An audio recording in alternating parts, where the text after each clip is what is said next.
All right, welcome again to the S.E.M podcast. Zack, Hewlett, and Jack Bryce are here again, and we have a special international episode for everyone where we're talking today with the famous Jade McGowan Wilson, and we're even that much more fortunate that we have a guest host with us, McConkie Larson, that is here with us. Can you guys say hi?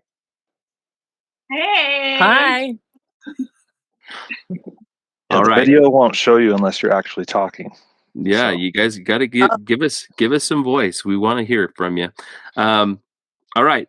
So, Jade, you've been listening to the podcast, and I know that your name's been brought up a lot by former missionaries who spent a lot of time around you. But just to give you a reminder, we'll talk about pre-mission and anticipation of getting your call, and then your reaction to going to Scotland. Then we'll skip over and talk about life since you got home. Then we'll go back to Scotland and reminisce, okay? Okay, I might need reminders on that, but yeah. So all good. Happy to help. I know we've rescheduled this a few times. I do have a hectic job that changes my schedule a lot, and it's out of my control. So thank you for having me and for all your patience. And I'm so grateful that Catherine could join, because it took a little bit of pressure off my shoulders because I can bounce things off of her. Actually, in the last half an hour, we've been texting each other funny things we've written in our journals about the time that we had together.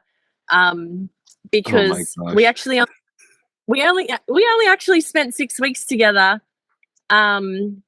But she's one of my best friends in the whole world, and I need tissues for this, I think.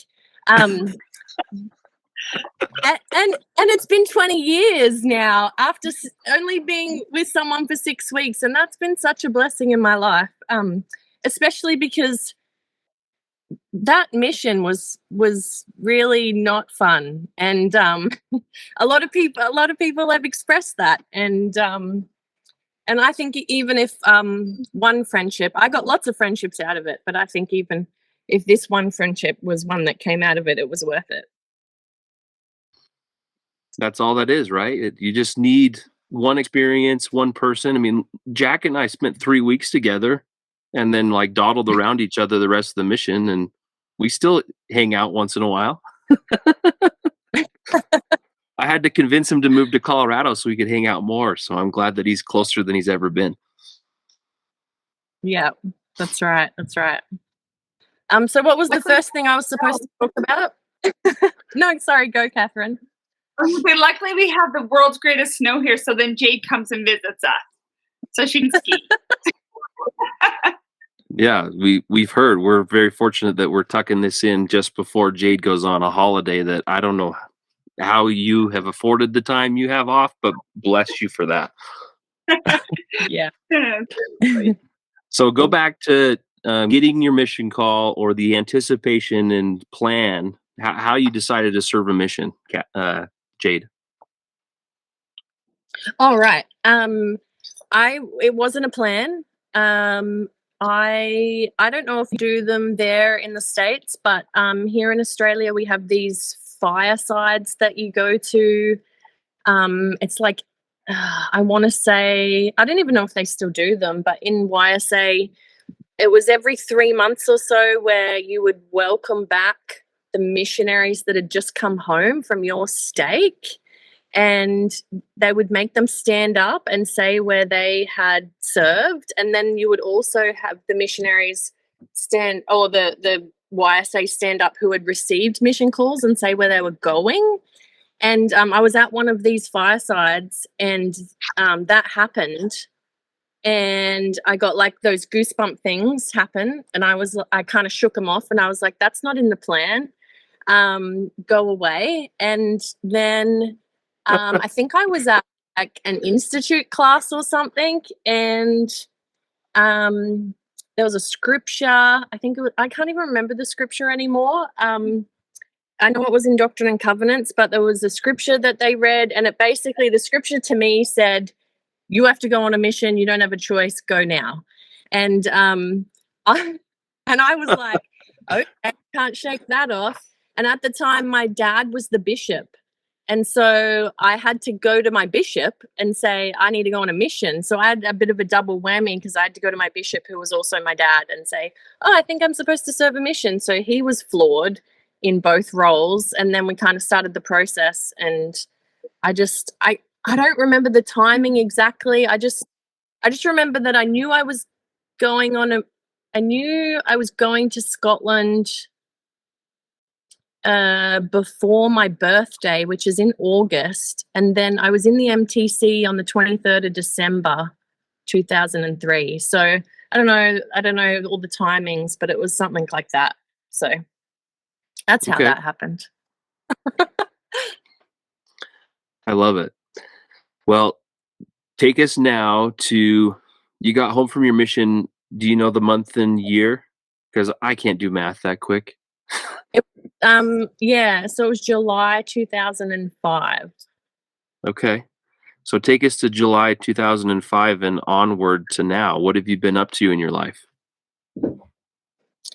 So I went back to university, and I studied for the next, I don't know, it was like 12 years or something like that. I was a little bit of one of those people that studied and then kind of finished my studies and then got the job that the studies kind of gave me and was like, oh no, this is boring, I don't want to do this anymore. And then went back and did something else.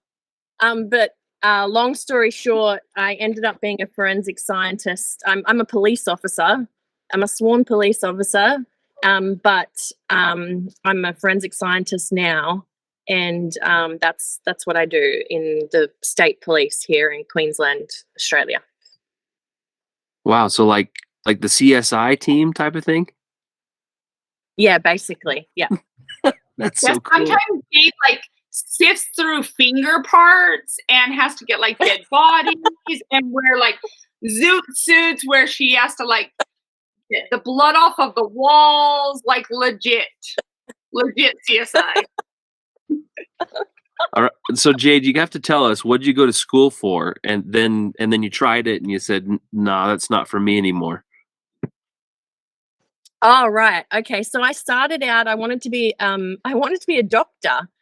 And then I decided I didn't want to do that when I came back from my mission, and I changed to do pharmaceutical science, and then I changed and did forensic science. And then that's how I kind of ended up in that realm. Yeah.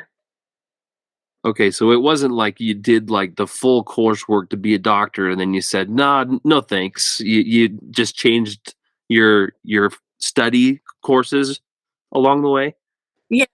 Yeah, I kind of just changed what I was majoring in along the way. So they all kind of meshed into one. It's all kind of science based.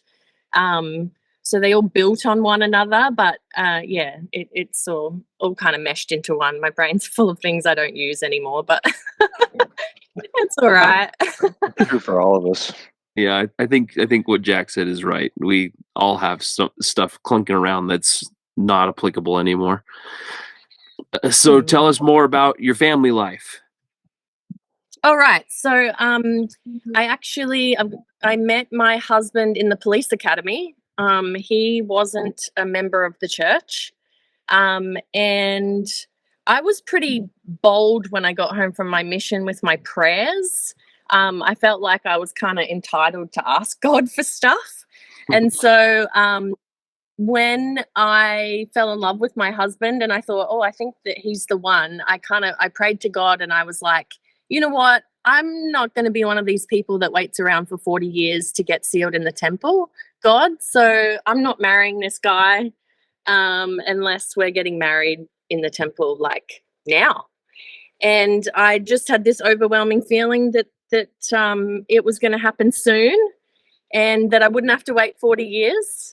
And so we got married outside the temple. And then about 4 months into our marriage, I was cooking in the kitchen or doing something in the kitchen one day, I remember.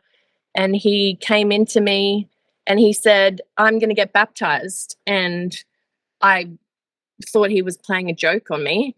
And he said, "Oh no, I just prayed about the Book of Mormon, and I know it's true. So you better get the missionaries around because I better get lessons. Wow.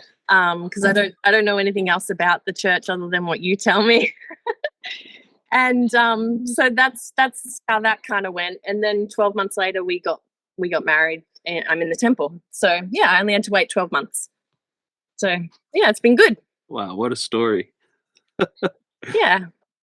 So we don't have any kids. I can't have children, but that's totally fine because everybody around me has lots of kids. And it's been that's been a blessing, I think, with my hectic schedule to have part-time kids all around me. Yeah, you're probably everyone's favorite auntie, right? Oh, I try to be. Somebody's got to like wipe my butt when I'm old. Great philosophy right there. I love it. And I didn't ask this at the beginning, but we typically do. So tell me where in the world you're living now.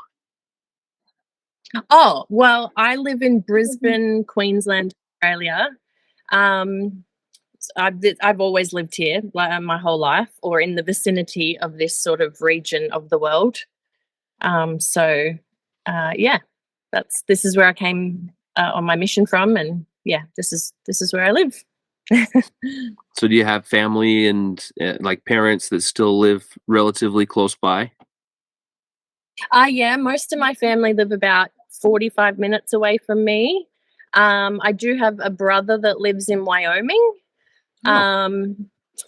Yeah, he married. I've got two brothers, and they both married American girls, but one of my brothers lives here with his wife, and the other one, lives in Wyoming. So I'm the oldest of 6 kids, so all the others are here, and just live down the road. That's awesome. Very cool. All right, you ready to go back to the mission? Sure. Okay. All right. Well, we can start with the MTC if you like, and then just go through Scotland, talk about your companions, areas you served in, and truly just reminisce any fun memories. And I'm sure that Catherine will chime in as well. For sure. So the MTC. So I really, when I came home from my mission, I really tried to block out a lot of my mission because it was pretty depressing, and it was hard. And I kind of wanted to shake off all of those hard experiences and just move on. I was listening to Lauren Samus's podcast, and she was saying how she couldn't let go, and I was like, oh, I was sitting in the car listening to it, and I was like, oh no, I didn't have any of that trouble. I was like released, and I was at the beach. So I was like, oh no, was I a bad missionary then? I don't know. She was awesome though. But the MTC, I remember, I was trying to remember some of the names of the people that were in the MTC with me. So all I could remember was Clawson, Allen, Bautista, Heap. They were in there. That was kind of my MTC group of people that came to Scotland. And I remember one experience I remember from the MTC, other than like, that was the first time I ever saw snow, was when I went to the MTC in my entire life. Yeah. But one experience I had was there was actually another Australian missionary that went to the MTC there in Manchester, but she was going to Greece. And I was talking in my sleep apparently one night, which I do when I'm really tired. And, you know, you get really tired in the MTC. And she thought that for some reason that I had been overtaken by something evil, and she made the elders come and give me a blessing in the middle of the night. And I remember being so tired and not being able to explain that I just talk in my sleep when I'm really tired. So I just laid there and went back to sleep, and I remember them climbing up on the bunk bed and giving me a blessing, and me going, you know what, I'm just so tired, I'm just going to go back to sleep, and they can just do whatever they like, and I'll explain it in the morning. That's too good. And then the whole rest of the MTC, she apologized to me every single day for doing that. But and then even when we came home and I ran into her at like YSA things, she was like, "I'm so sorry I did that to you." And I was like, "It's forgotten," but as you can tell, it's like one of my only memories of the MTC. Oh man, that's too good. I know, right? Oh man, that was, and then Christmas. I had Christmas in the MTC, so I left home Wow. and got the MTC 2 days before Christmas. So I was in the MTC 2 days, and then you get your Christmas phone call, right, to your family. And I was like, well, I haven't had time to miss them yet.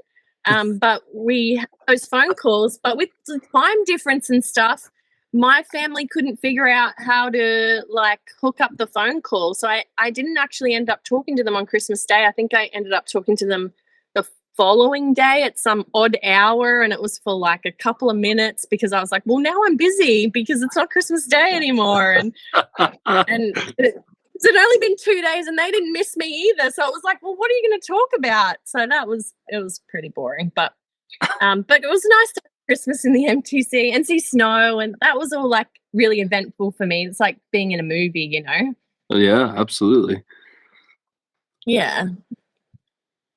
Do you so remember then who your companion was in the MTC? Yeah, it was Charlotte McKinley. So she went to Ireland. Oh, okay. Yeah, so she I still keep in touch with her. I think she was from Utah.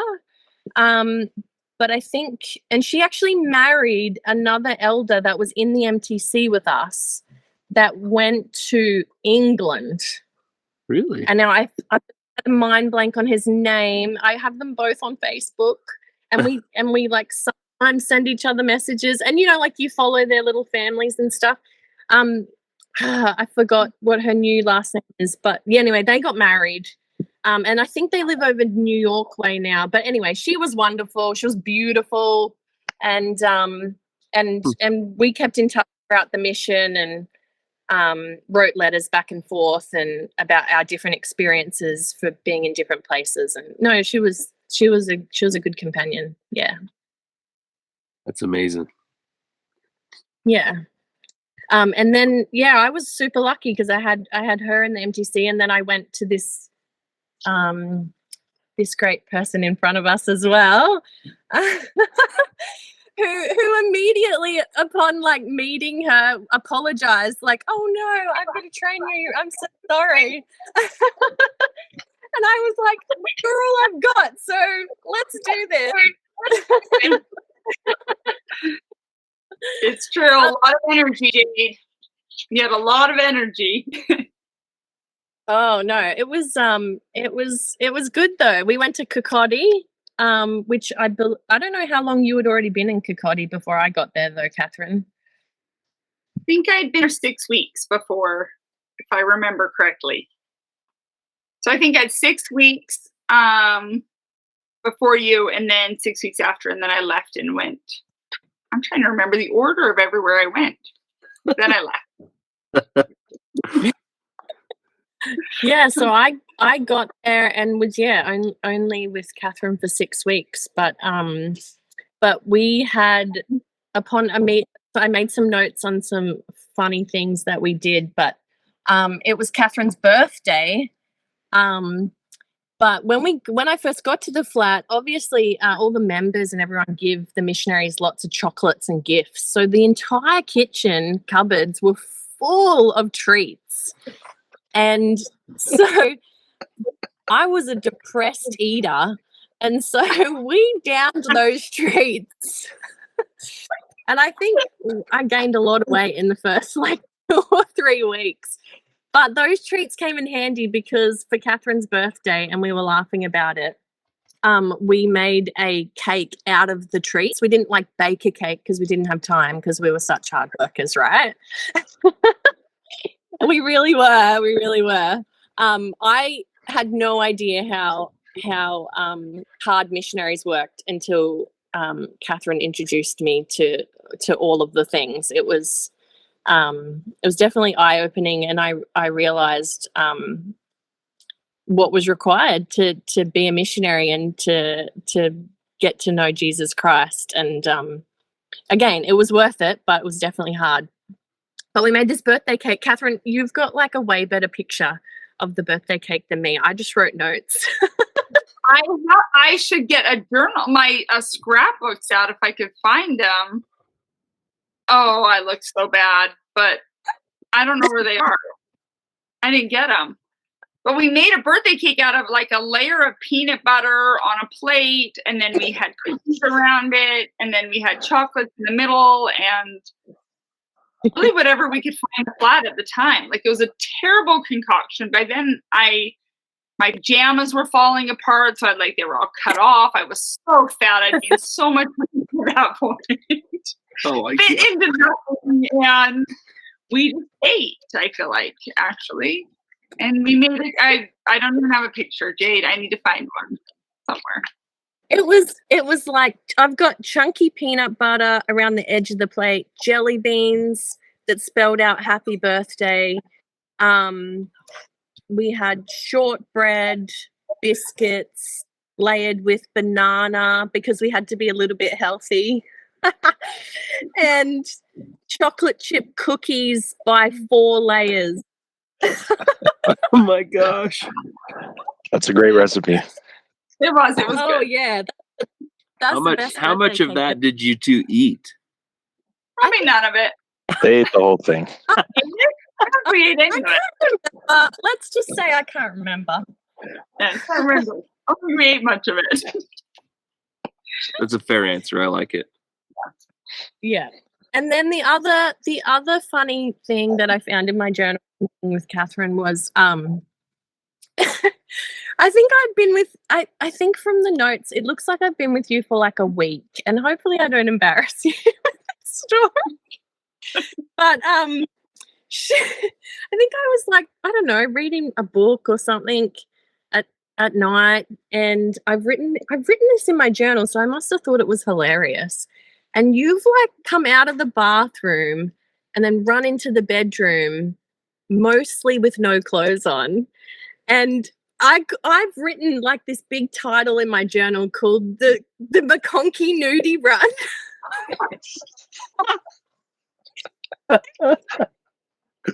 Oh gosh. I probably did.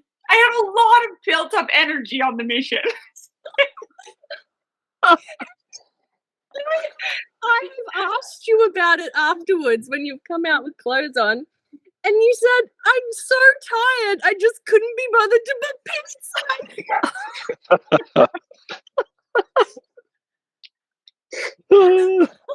She's not gonna happen. Oh my God. Yeah, I was like, oh, is this in my future? This is what I've got to look forward to. I'm that tired, I'm going to forget to put pants on.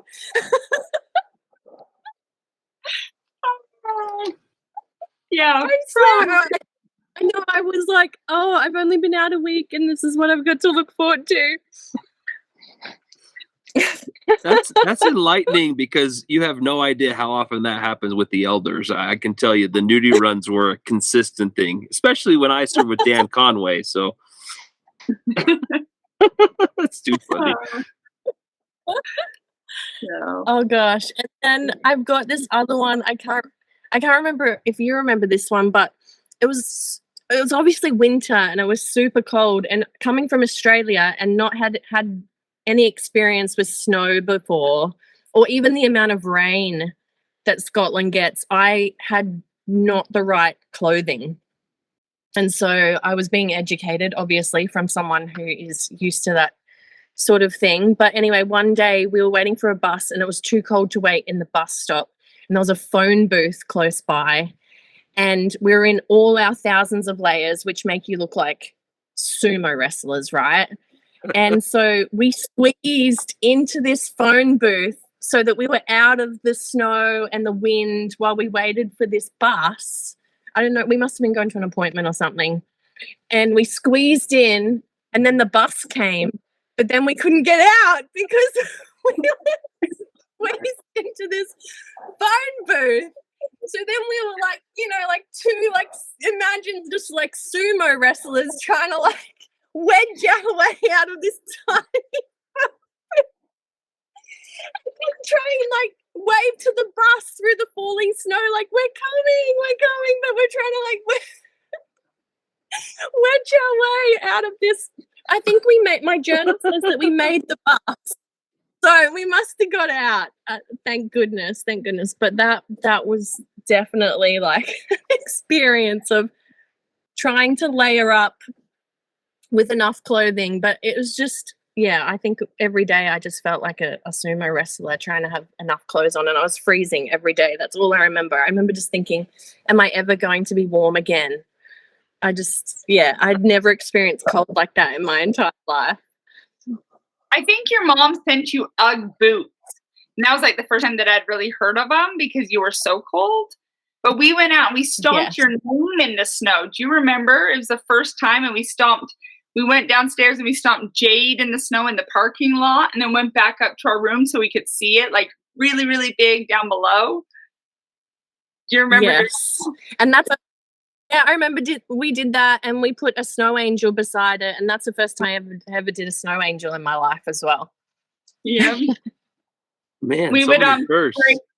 In that area, I remember coming home every night and spraying everything, and maybe you elders remember, but spraying everything with Febreze because everything always smelled so bad, like oil mixed with cigarette smoke, with like the worst smell would come from people's houses, and you'd walk and go and knock on a door, and sometimes you'd see the smoke coming from underneath their door mixed with like deep fried everything.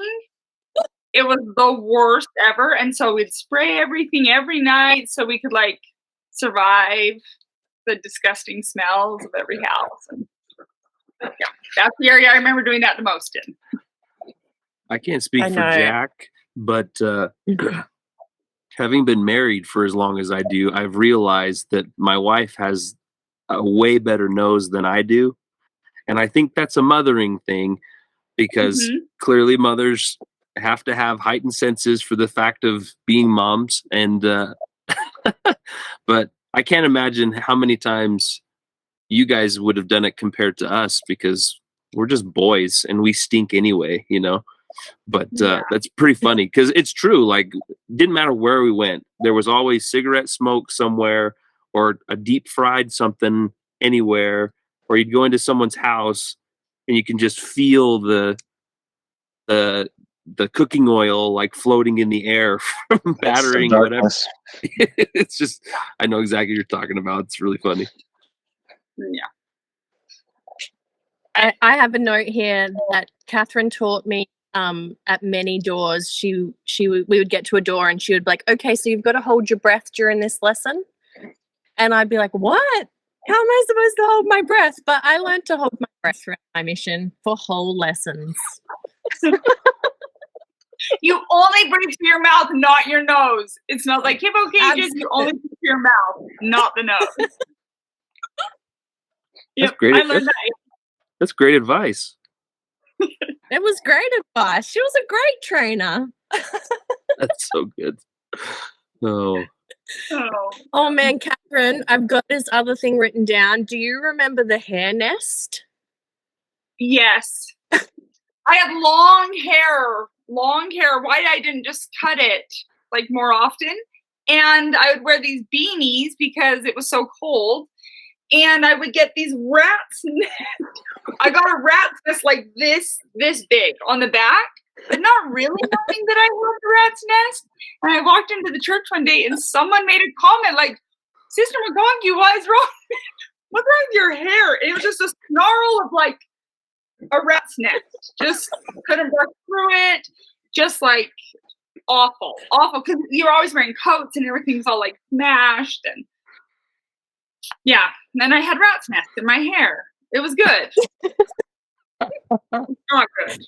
I have a note here. It was Elder Dracocardos that said to you, did you own a brush? I noted it down. He was like, do you own a brush? Yes, I do, you guys. I do. Oh, man. We had fun. I can hear Peter saying that. That's pretty funny. Oh, jeez. I know, right? Oh, it's too good. He's a great. When I was going through my mission journal, I couldn't believe the amount of times that I served around him. Actually, I'd forgotten all the times that we had served around each other, and all the great advice he had given me that I actually noted down. So if he's listening to this, thanks very much. I love that. So Peter, come on the podcast. We'd love to have you. yeah, that'd be great. Yeah.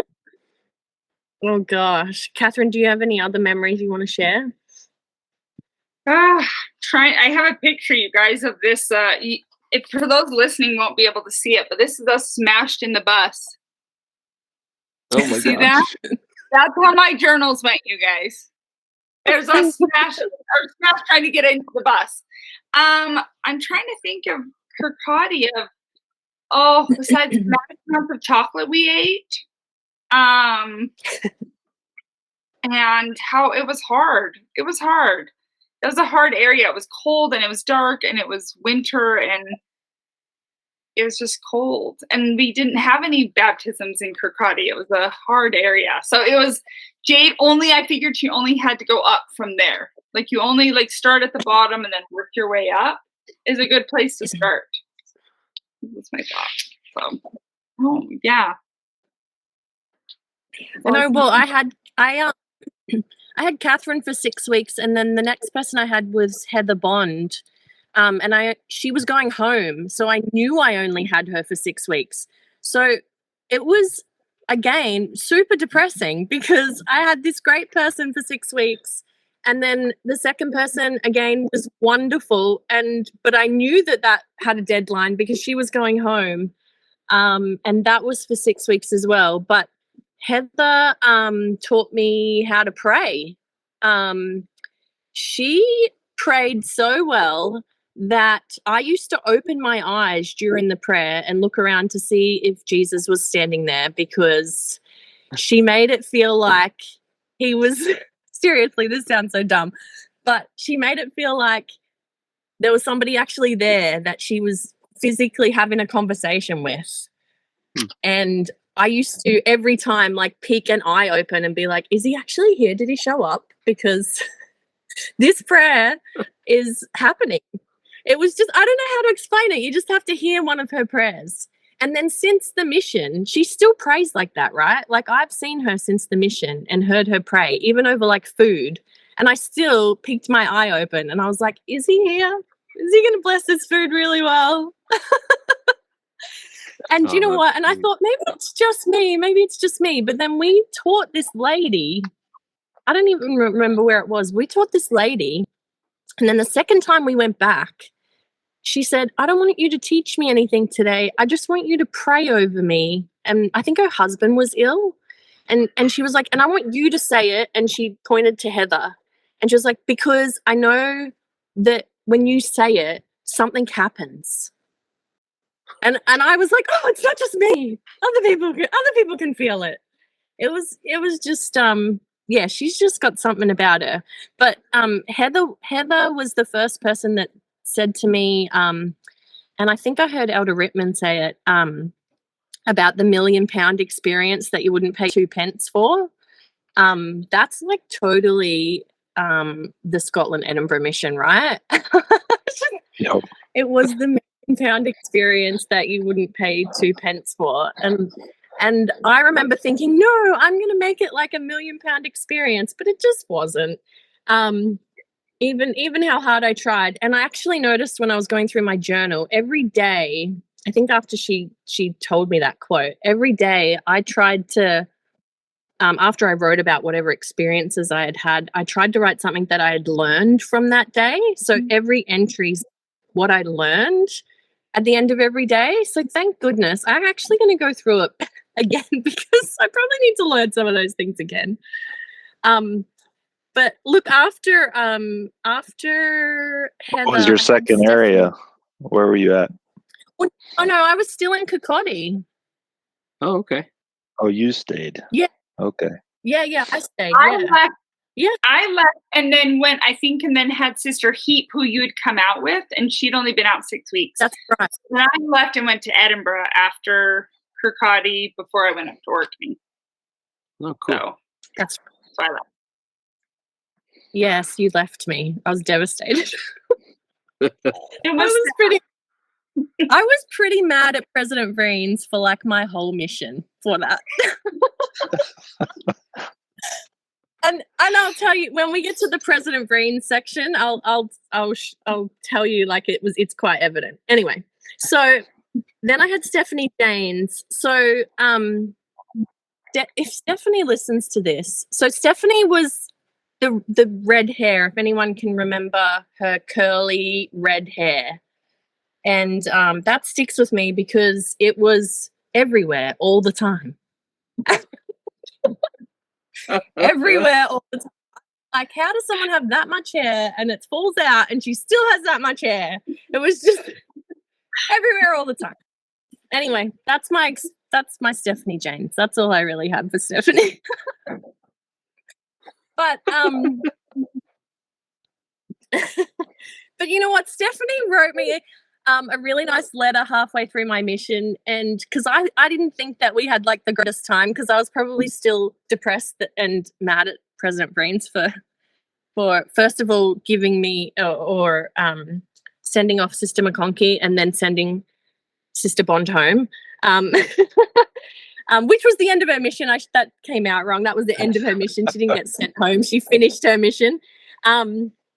That when I got Stephanie, I probably didn't really give her a chance. And then I only had her again for 6 weeks. So we really didn't get to know each other well. And I was kind of still depressed. So she didn't get the best of me. But she wrote me a letter about halfway through my mission. I think it was probably when she was going home. And she said some really nice things. And I'd noted it down in my journal. So I'm like, oh, I'm glad that she thought I was a nice person, even though maybe I wasn't as nice to her as I could have been.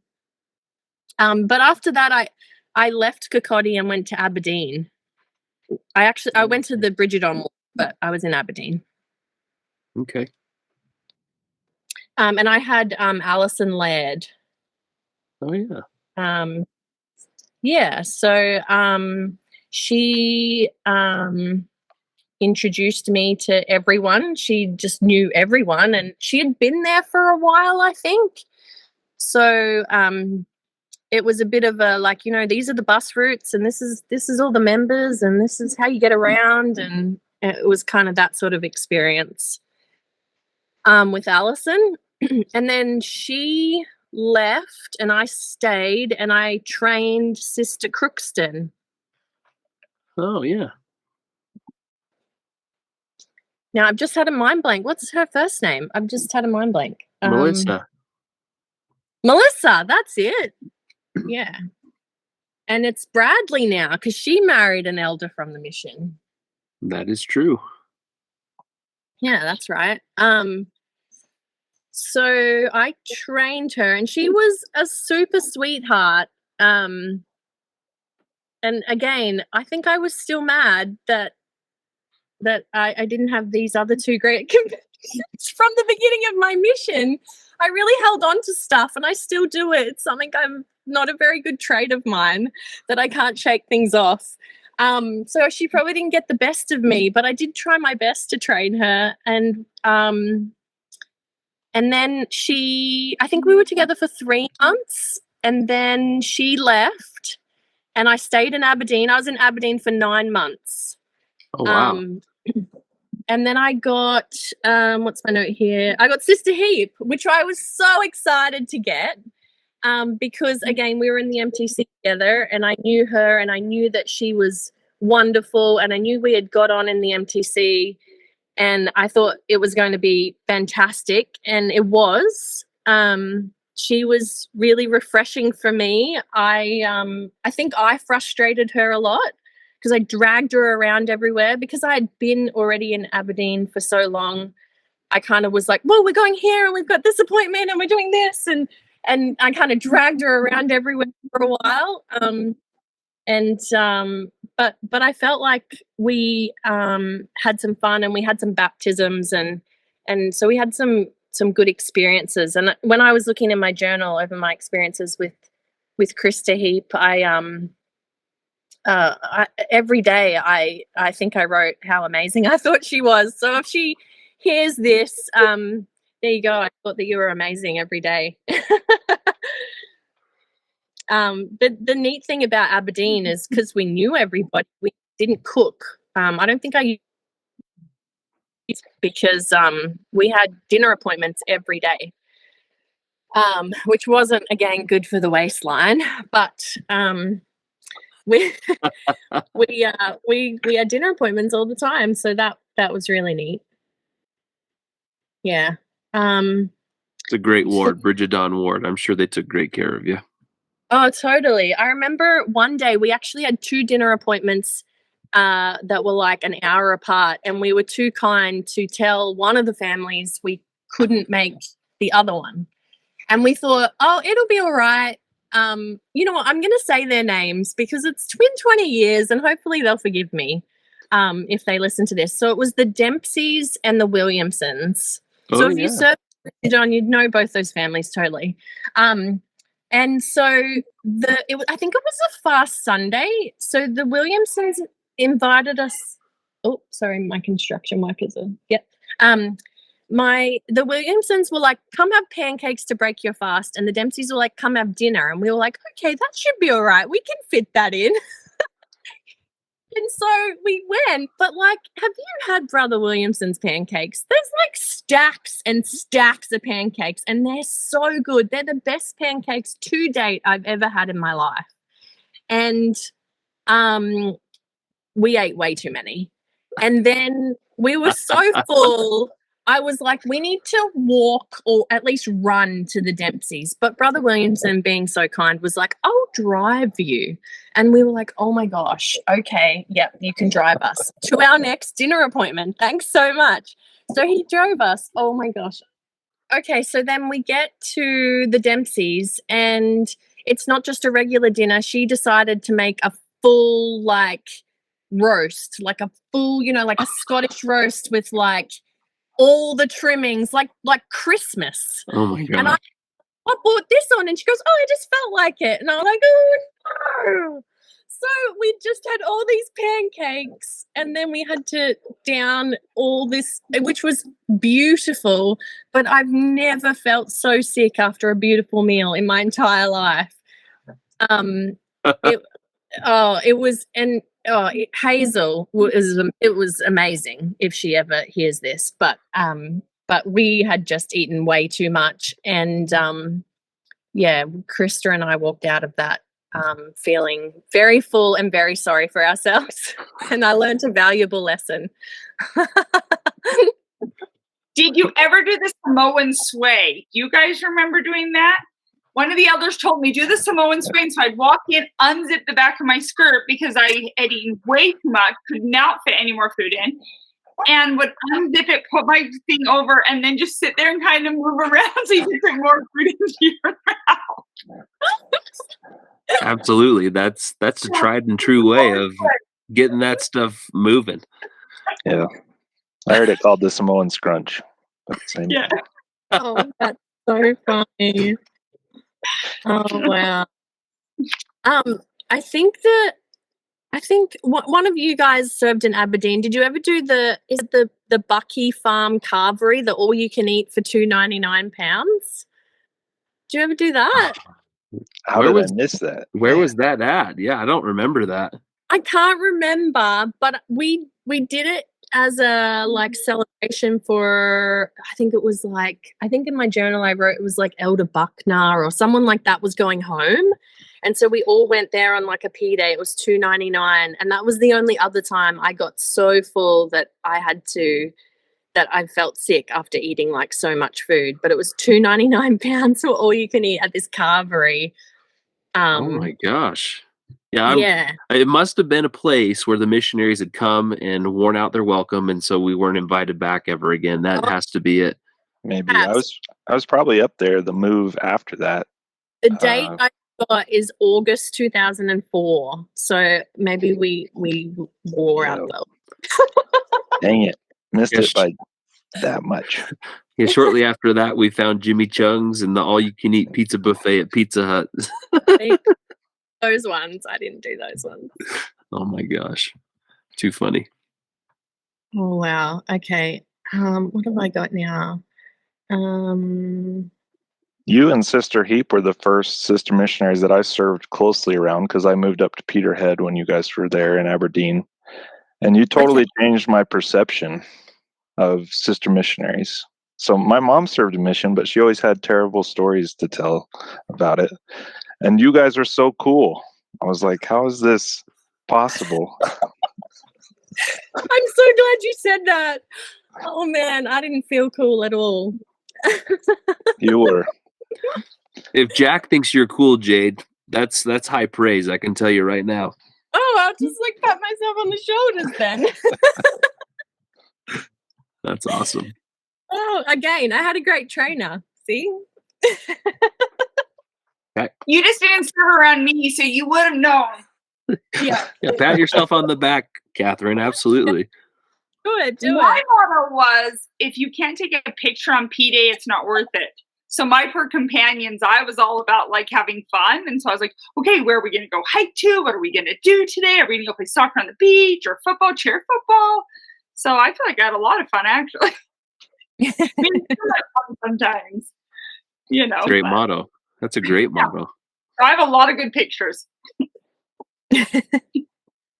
So then after Sister Heap, that was my 9 months, and I actually got moved to Edinburgh with Sister Malin, with Alison Malin. And we got put into, I can't remember what they called the area, but it was an area that previously they'd only had elders in, but they closed because it was dangerous. So then they put us in this flat that was across the road from, I can't remember the street it was on, but there was a subway underneath and like a strip joint up the top. So when we looked out of our window, we could just see like the strip joint. So and we had like this bay window that you could sit on, which I loved sitting on, that kind of jutted out into the street and like reading. And I loved sitting on it, but at night you'd get like the flashes of like the strip joint lights. So I'd be like trying to concentrate and being like, oh, I'm trying to learn something. But then you get like these flashes of like the strip joint at night. And then you get the subway smell all day. So again, not very good for the waistline. But they put us into this area, and then they gave us this map of the area. And then on the map, there was like this drawn section, and there was like all crossed out. And it was like, okay, this is your area, but you're not allowed to go into like this part of the area. It's like all crossed out. But, you know, like in Edinburgh, you don't chap on as many doors as you do in other areas. You stop people on the street, right? So you don't know where they live.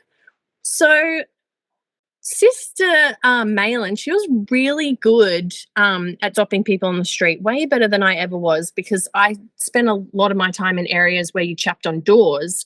So I wasn't as experienced at stopping people on the street when I got to Edinburgh.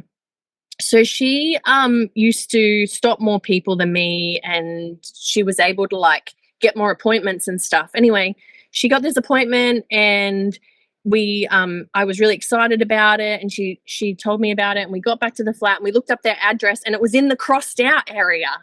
And and I was like, oh, do we go?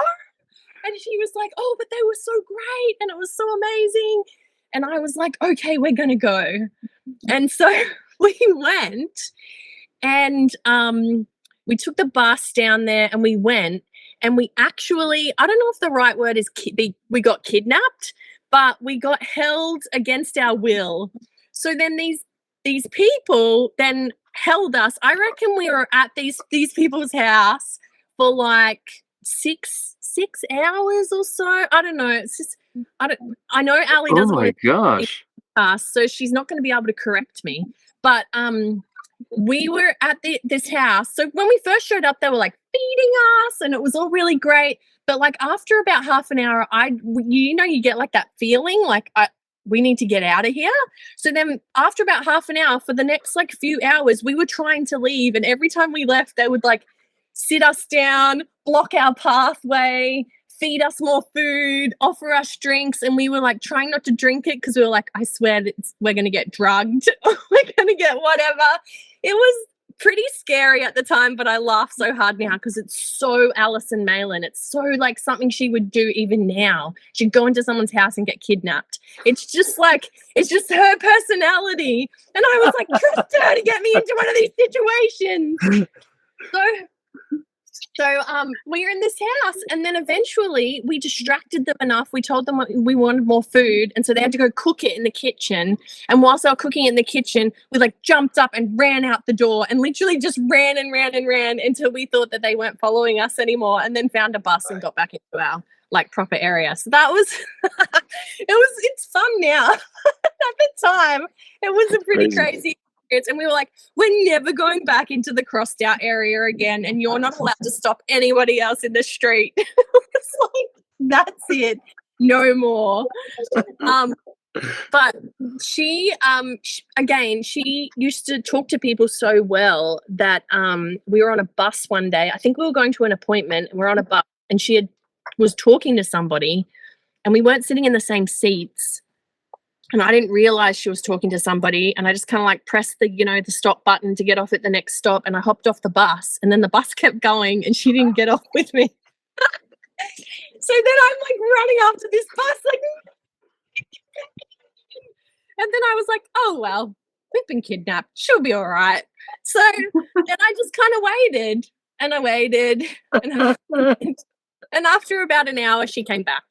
And so we got joined up again. But this is just Alison Malin all over. This is just the experiences that I had with her. It was just, kidnapped, leaving people on buses. This was towards the end of my mission. So again, I started to get a little bit more bold. You know how as your district leaders or zone leaders, they used to phone you. Was it both? You know, they used to phone you at night to make sure your flat safe. Yeah. So I never used to be in my flat on time. That was like a rule I never used to be able to keep because we were teaching. And most of the time in Edinburgh, because you're girls, you can't go into like men's homes, right, without like other people. So we used to meet in restaurants. Mostly it was like pubs and stuff. So I'd be in a pub at like 10 o'clock at night, and then you'd get the phone call on the phone, and I'd be like, oh, Ali, or Sister Malin, you go into like the corner of the pub and try and be as quiet as possible and answer and go, yeah, we're safe. Don't tell them in the facts. That's lying, but just tell them we're safe. and so the amount of times that I'd be like, just tell them we're safe and we'll come back in like half an hour. And then we would have to like finish the lesson and like try and get on a bus or run as fast as we could back to our flat, so then we could ring them back and go, yeah, we're safe in our flat, and not be lying. Oh my gosh. I reckon 6 out of 7 nights we were like doing that. when I was with Ali. Now I feel really bad because Catherine's shaking her head like I'm an awful person. I'm an awful missionary for not keeping the rules at night. It was only while I was with Ali, so I'm totally blaming it on her because, again, I know she doesn't want to do the podcast, so she can't come back at me. We just can't believe you were teaching that much. It was, I don't know. It was crazy. I don't know. Again, Ali used to just be really good at stopping all these people on the street, and then she just was getting appointments, and And again, there was a lot of students as well in Edinburgh. So they'd be like, oh, I'm in student housing. You can't come teach me there. So you would have to meet like at other places all the time. But yeah, no, that's, yeah. I think that's a clever way of doing it though. Like there's plenty of people around and you got plenty of eyes on you. So why not? Yeah, no, it was good. It was good. I remember if you served in Edinburgh, you probably remember Ian McClure. I know Catherine will. Yeah. So he was a less active member, and I can't remember exactly where he lived, but there was this, I don't know, like near his house to get back to our flat, there was like this tunnel you could take to get back to our flat. And during the day, we used to take it all the time. But again, we were at his house late one night and we were like, oh, it's getting late. We got to get back. So when the elders call, we can like answer and actually be in our flat safe. And so instead of catching the bus, we were like, we'll just take the tunnel like we normally do because it's a shortcut. And then the next time we went to visit him, we told him about, oh yeah, we took the tunnel. And he was like, that same night that you took that tunnel, there was a homicide in that tunnel. And he's like, that happens all the time. He's like, I know you guys are like blessed because you didn't get murdered that night when you took that tunnel. And we were like, we take that tunnel all the time. And he goes, it's all right in the day. But he's like, never, ever take that tunnel at night. And we were like, oh, okay, we'll never do it again. But I was like, oh, thank goodness. We are blessed. Like, thank goodness we're like blessed missionaries. We took this tunnel and didn't get murdered that night. So, Jeez. it was again with Alice and Malin. The other thing I remember about Edinburgh is, and I've heard other people on their podcasts say that they loved the ward in Edinburgh. And yes, everybody was really friendly and happy, but we had not one dinner appointment, not one. And I think it's because there was like 8 missionaries in Edinburgh ward. So they were feeding 8 missionaries. So possibly we got forgotten about. So the only dinner appointment I ever had in Edinburgh ward was with the Lemons. Really? Yes. They invited us over, and it was beautiful because, you know, Sister Lemon used to make the most amazing food. And we went to their lovely apartment, and it was a lovely night. I felt really posh. She like set the table with like, you know, 10,000 knives and forks and like the spoons and the like 3 cups. And it was like, I felt like I had to have my full etiquette, you know, and sip the soup like the right way. And it was like the most wonderful night of my life because I felt like Josie Grossi coming into this beautiful flat, sitting down at this like dinner. But it was the best meal ever. And it was right at the end of my mission. So it was wonderful, and I hadn't been fed in so long, and I spent 6 months in Edinburgh, and that was the only dinner appointment that I had. So coming from Aberdeen, where I had 9 months of dinner appointments every night, and then having one in 6 months in Edinburgh, I was pretty bitter against the world. But I look back on it now, and I'm like, oh, it would be really hard to look after 8 missionaries. But yeah. I think it was Elder Pullen. He said it was a great ward, and he said he got fed all the time. I'm like, of course Elder Pullen got fed. He's like got this, you know, beautiful head of hair and smiles all the time, and everyone would just want him over for dinner. I was like, oh, of course. We had a dinner appointment there. Ian would feed us, and he's the one who gave me the nickname of HRH, what do you call me? Royal Princess Sass. Pleased me constantly. He thought I was a sass mouth. He's like, you just sass everybody. But we had a dinner appointment there that one time the girl, I thought her name was Jill, Jill, and she made food. We couldn't go, and it was disgusting. And she lived in this little teeny flat that had cats everywhere and books lined up everywhere, this little room, and was like, oh, and I'm like, oh, dang, we can't come to dinner. I'm so sorry. Like, I don't like gross food, okay? And so we walk in, and she goes, oh, boy, can you come tomorrow night? She saved it. She saved the food, like the meat and potatoes and the creamy peas, you know how you have mushed peas, hard peas, like grossness over the whole food because it had been sitting out, and said, I saved it for you the next night. And we were like, well, now what do we do? Like, lots of HP sauce. We just did it. And so, Jade, it could have been worse. That was one of the worst experiences of eating, like plugging your nose, eat, breathe through the mouth. So it could have been worse.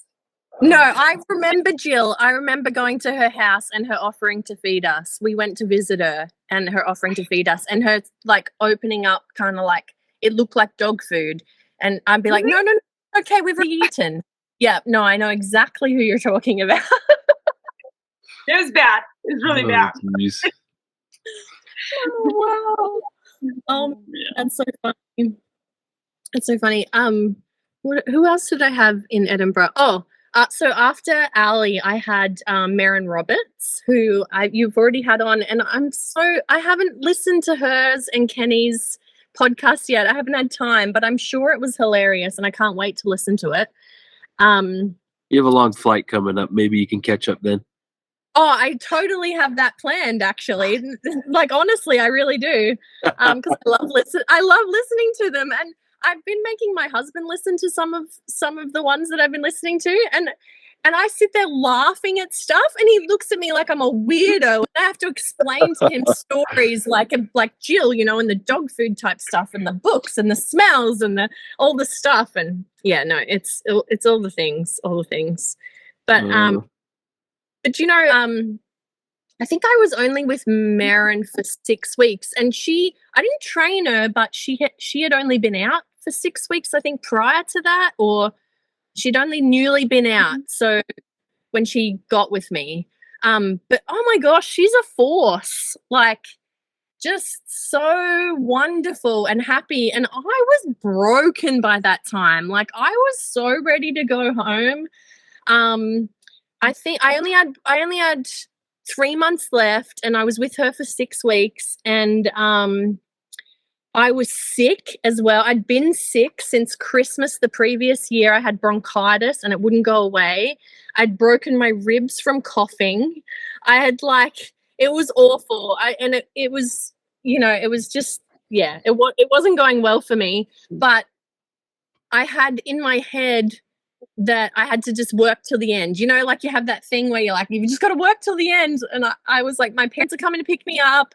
I'll make it, I'll get through. And I'm blessed. I mean, I survived a homicide, and, it's fine. I can survive bronchitis. So, but something that Maren did for me, which has stuck with me throughout my entire life and has improved my life beyond measure and has become a thing nowadays. But at that time, I'd never heard of it, is she gave me as a gift, like a parting gift, a gratitude journal. And she stuck a talk in it. I think it was by Joseph B. Worthland about living in Thanksgiving daily or something like that. Anyway, I have since... I write in gratitude journals and have done that for 20 years now, and have since passed that on to people, and like I said, it's a thing now. Like people make purposeful gratitude journals, and people have written books on it, and people have done scientific studies on how it improves your life and all this stuff now. But she gave it to me as just like this little quiet parting gift, and yeah, thank you, Maren. That was just like something that's improved my life a million times over. Just something so small that I thought she probably thought was something she could give me that was inexpensive as a parting gift, and it's ended up. I've got it in, literally. I have this journal in my bedside drawer, and I write at least one thing in it every night on a line that I'm grateful for each day. Yeah, it's been amazing. That's incredible. I know, right? I know. But yeah, look, I'm grateful that she had a lot of energy at the beginning of her mission, and I'm sure she took it through her entire mission, because I didn't have a lot, and I was how do you explain? Again, the mission was hard, and I was at the end, and I was like, I'm ready to go home. And she was just full of life every single day, and that was good. Times when we were knocking and not having a lot of success, and stopping people in the street and not having a lot of success, and she would just still be bright and bubbly and cheerful, and take me on walks to beautiful places that I hadn't seen in Edinburgh, even though I'd already been there for such a long time. And it was, she just made the days brighter, and made me see the nicer side. It wasn't just all about the work, which was good. It was definitely good. I think sometimes I'd get lost in I've got to work, and I can't have fun. And I lost a lot of it. But she brought a lot of that having fun again back back into the end of my mission. So that was really good. And I'm sure she took it through the rest of her mission. I'm sure you heard it on her podcast, because I did hear about a lot of the things that her and Kenny got up to. It's a good one. I can't wait to listen to it again. Oh, good. And then the last companion I had was Alison Barker. Okay. And she was this was a bit of a turn of events, because I was all about like work, and she wasn't well. And she was from England, and she had to go home a couple of times for, I don't know if it was like operations, or I'm sure if you have her on, she'll be able to tell you what it was. But she would like go back and forth between the mission. But anyway, I was with her, and because of how ill she was, we couldn't go out and work for the whole day. We would have to only do like half days or like a couple of hours, and then she would come back in and rest. And that was super frustrating for me, because in my head I was like, no, you've got to run to the end. And I probably took my frustrations out on her. And again, she probably didn't get the best of me.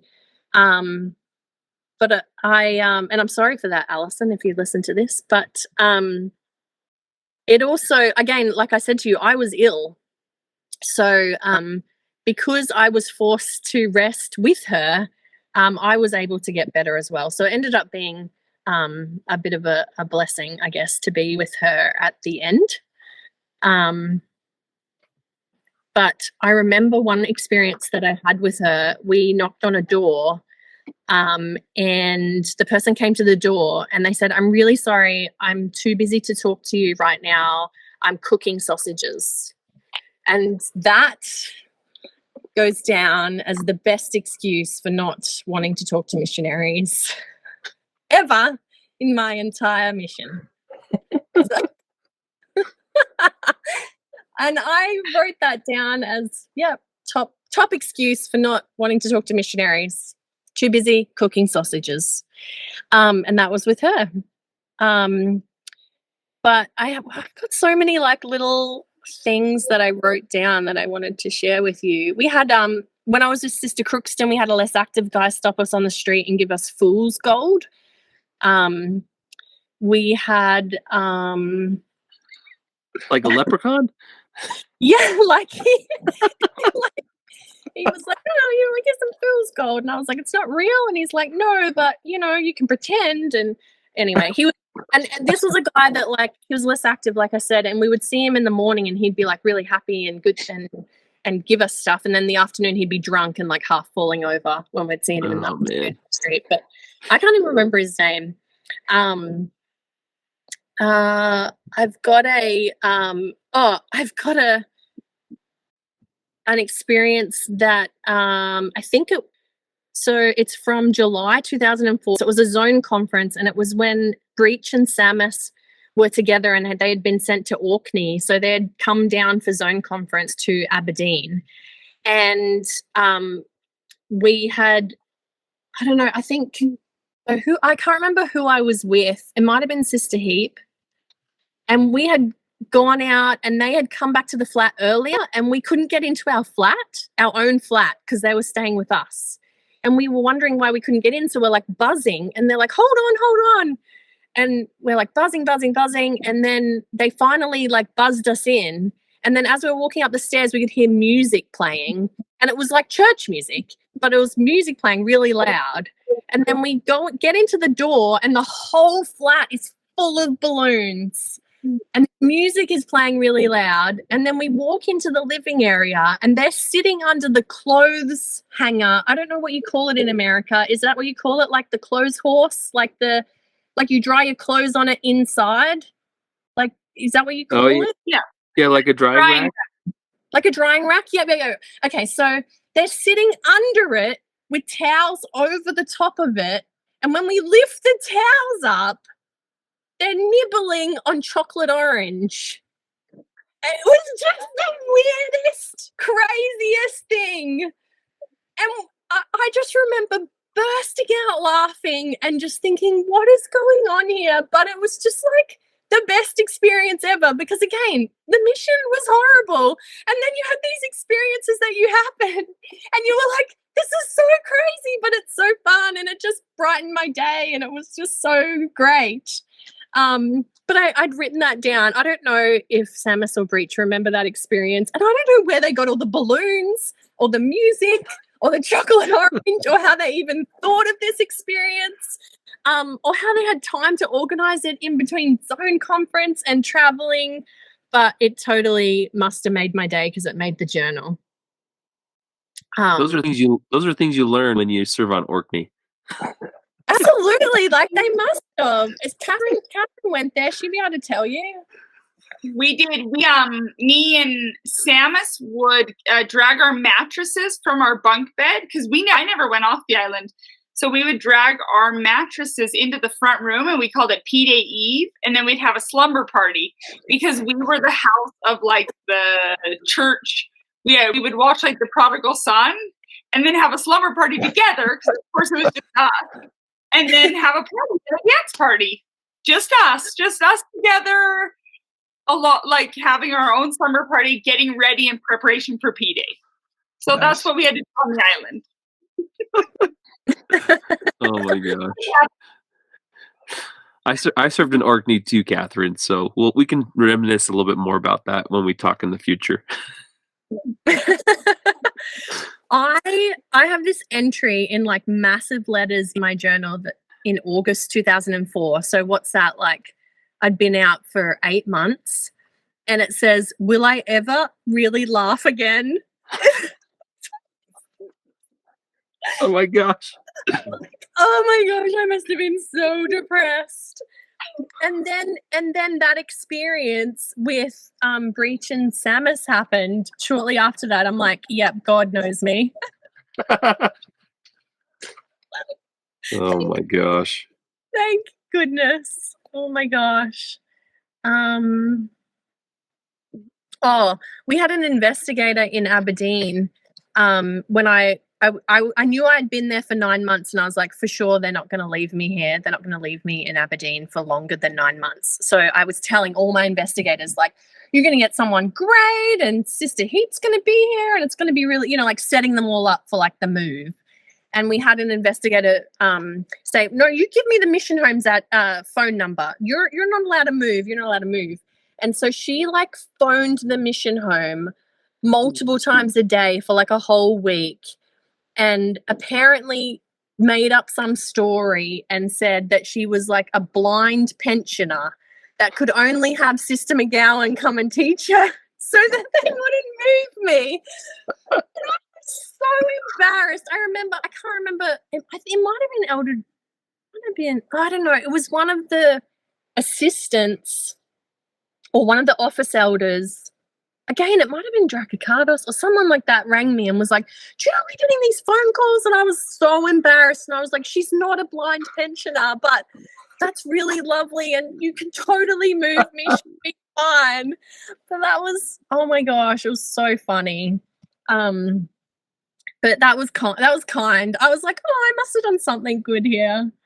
And then I have another experience in Aberdeen where at Christmas time we sang outside of Marks and Spencer's, and it was with, it was with Manini, Zinkovsky, Peterson, I put the date on here so I could tell you everyone was there. Anyway, we sang, but Elder Zinkovsky was like, I can't sing. So he was GQing people whilst we were singing. And then after about an hour, you get sick of singing. And so he got up on a chair with all the pass-along cards, and he just yelled out, free cards for Christmas. And people came running at him, and he was like handing out pass-along cards. And we were like, we've been singing for an hour and no one has stopped once. And he stands up on a chair right at the end and just hands out like 1,000. I was like, well, our singing was great. It was just one of those days. It was like 3 days before Christmas, I think. But No, you've got to have Zinkowski on here. I know he's really busy with all his stuff that he's doing in the Ukraine, so maybe it's hard to get hold of him, but one day you got to have him on here. He's hilarious, and he was such a great missionary. He has responded to my message, so when the time is right, we will certainly get him on here. Yeah, for sure, right? Yeah, he's awesome. So the next thing you wanted me to talk about was my President Vriens experiences, or Sister Vriens experiences. Yeah, favorite memories? So that's so funny because, again, I was pretty upset with him for taking Catherine out of my life after only 6 weeks, and I held on to it. And so every what do you call, the president's interviews, or you had to write a letter to him every week as well.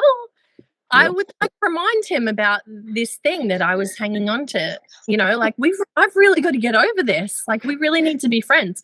And he would just constantly be like, Sister McGowan, you just got to chill out. But then at the same time, he'd be like, get to work. And then every time I would see him, I'd be like, I'm so depressed and I'm eating too much and it's so cold and this mission sucks. And, and when I say it, for all the people anyone that wants to serve a mission that listens to this podcast, oh my gosh, I was reading my journal and I can't believe how many amazing experiences that I've got written in there that I've forgotten about. But it's still definitely the £1 million experience that you wouldn't pay 2 pence for. But, and it changed my life. I wouldn't certainly be the person I am. But President Vriens said this to me. He said, and I'm totally over it now, but he said, Sister McGowan, put a positive sign, as in put positive, the word positive, on the mirror in your flat. And he said, and then every morning when you get up and look at your ugly face in the morning, he said, you'll be reminded to be positive. And I was like, what? That was his, oh my gosh. That was his go get him experience. And I was like, I don't think we're over this. I don't think we're over this rift that we've had since I came out. That was his experience. Oh, my word. I know, right? And then, thank goodness he's losing his memory and he won't be able to remember this stuff either. I love President Vriens and Sister Vriens, and I would do anything for them to this day, because they're your mission presidents, and that's just how it is. And again, they taught me things that have changed my life as well. But on my exit interview, that's what they call it, right? Like when you're leaving. I was just so tired, and my parents were there and they were coming to pick me up, and I was like so happy to be going home. It was more like I'm just happy to like go and see sunshine again and not be freezing cold. President Vriens said to me, he's like, when you get home, you should really consider seeing a doctor and taking antidepressants. And I was like, we're just going to keep rolling with this advice, aren't we? Like, we'll just keep rolling with the great advice. So I think, I know he loves me and I love him, but that was my relationship with President Vriens. Oh man, that's too good. I know, right? But Sister Vriens, oh my gosh. And people have already mentioned the giant birthday cookies. And like they were awesome to get, but they didn't taste very good. No one's mentioned that. So like they were awesome to get and they looked fantastic. But I don't know whether she like pre-made them and froze them or something, but they didn't taste any good. Well, at least the ones I got and my companions got that they shared with me. So I don't know. She didn't make them.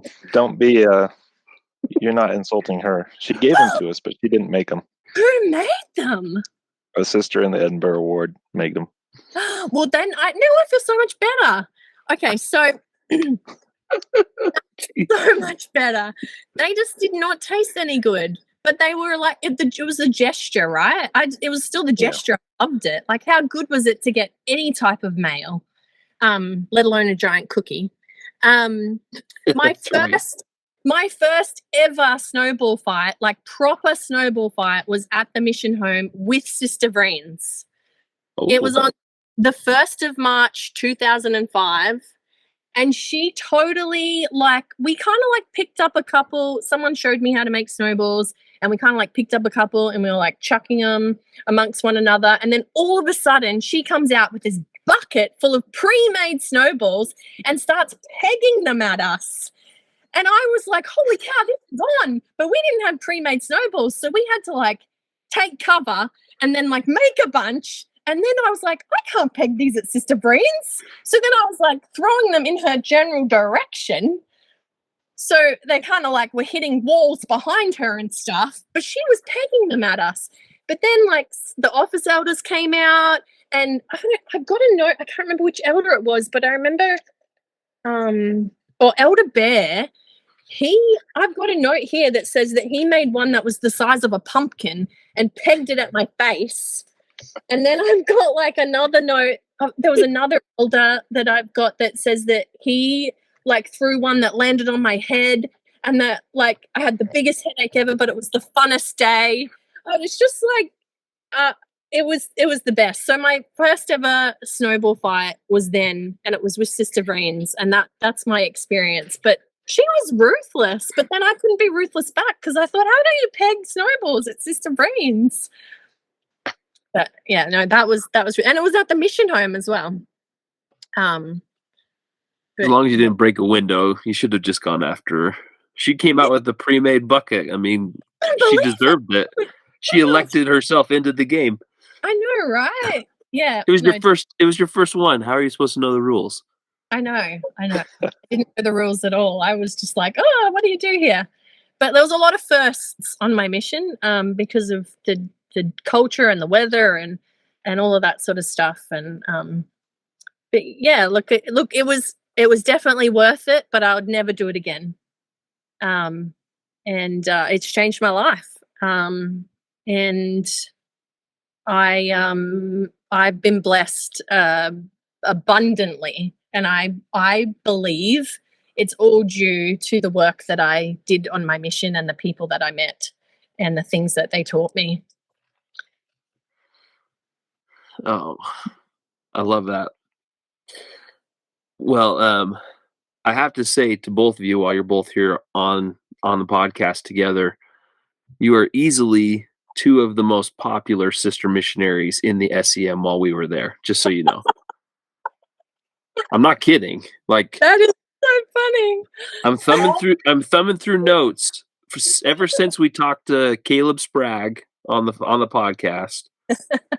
Your names have come up more than any other sister missionaries as I'm looking at my notes. So what do you have to say about being the most popular S.E.M sister missionaries? Catherine, go ahead. Thanks. Just kidding. I don't know. I mean, we have a lot of fun. I'll say, like, the elders that I serve around, because you don't get to serve around as many people as the elders. We became really good friends with all of the elders. At least I did in all my areas. Jade was definitely, she was going to work, I was going to work, and I was going to have fun. So we just had a lot of fun. I had a lot of fun with everybody. So I loved getting to know everybody and all the elders that we served around. So it was fun. Jade, you just had to lighten up. Oh, absolutely. I had to be positive. Look at your ugly face and be positive. Oh man, yes, that is a regret of mine that I was not lighter. But I had all these great companions that like kept slapping it out of me. So there you go. That's fantastic. Well, you both have really made our day. So thank you for taking time to be with us. Catherine, thank you for being our guest host, and we will certainly look forward to having a conversation with you here in the near future to go over your experience, because we'd love to hear that as well. Jay, as we close this out, you've already mentioned some great missionaries, and you've already mentioned your companions. Is there any other missionaries from your experience that you haven't heard from yet that you'd like to hear from, that we can try and help get in contact with? That I haven't heard from. Well, yeah, well, I already mentioned Dracocardos, and Manini's probably the only other person that came to mind. Okay. Look, there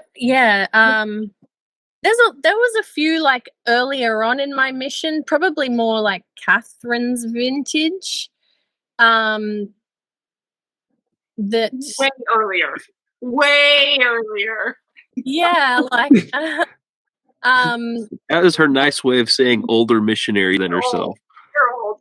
Oh no, she was like 9 months ahead of me, but that I hadn't heard from. But they probably aren't in your time frame. But no, look, I've been. Who else was there? Oh, Elder Grant was the only other one that I was thinking of. Rory Grant. He lives in Scotland. I think it's Dundee. I think he lives in Dundee now with his family. Yeah, I believe you're right. We had him. We had him scheduled, but he had to cancel. Yeah, we had him scheduled, but he got ill, and I've reached out to him. But we haven't got him back on the schedule, so he's one that we're working on. I can tell you that. Yeah, I think that's, and I've mentioned all my companions, so that's probably all I can think of. Sorry. Well, I can reassure you of a few things. So we know Catherine's going to come back on and tell her story. We'll get that. We'll get that scheduled in the coming weeks and months. Krista Heap is coming on in a few weeks, so we're looking forward to that. And Alison Laird is coming on in a few weeks, or I guess she's like end of February at this point. So we're looking forward to having conversations with her, with them, excuse me. But any of your other companions that you have, I mean, what we've learned from past experiences is when you share this, share it on your Facebook page, tag them in it. And they may not have ever heard of the S.E.M podcast, but they might go, wow, this is some pretty cool stuff. And hopefully that will inspire them to want to come and participate, because we'd love to. And whether Allie Malin is listening or not, if she doesn't want to come on, it's okay. The invitation's open forever, so please come on when you feel ready for it. I'll work on her when I get there next week. I'll work on her. There you go. That sounds good. Well, we truly love you guys, and we're so wonderfully blessed to have you as our sisters in the Scotland Edinburgh Mission. So thank you so much for taking time. Jade, have a amazing holiday. And thank you. It's been snowing a lot in Utah recently, so you might have some good skiing for you.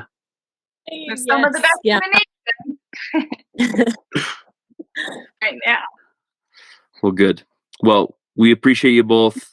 We'll say have a great rest of your day to Jade, because she's already in tomorrow.